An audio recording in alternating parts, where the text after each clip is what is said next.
अजीज बहन भाइयों, मेरा नाम सलीम सी है और मेरे साथ जो हैं पास्टर मसूद आलम है।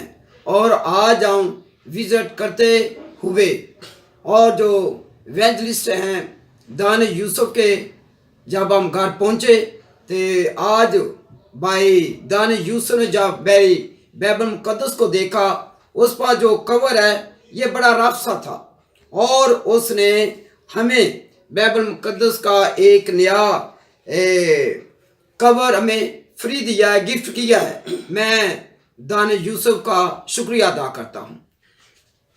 मैं शुक्रगुजार हूँ इवेंजलिस्ट दानिश यूसुफ साहब का, जो कि उन्होंने जिस तरह पास्टर सलीम साहब को बाइबल का कवर अता किया, मुझे भी मेरी ये दिली ख्वाहिश थी कि मैं आते ही मैंने देखा कि ये 7 सलीबी कलमात हैं, तो मेरी ये दिली ख्वाहिश थी।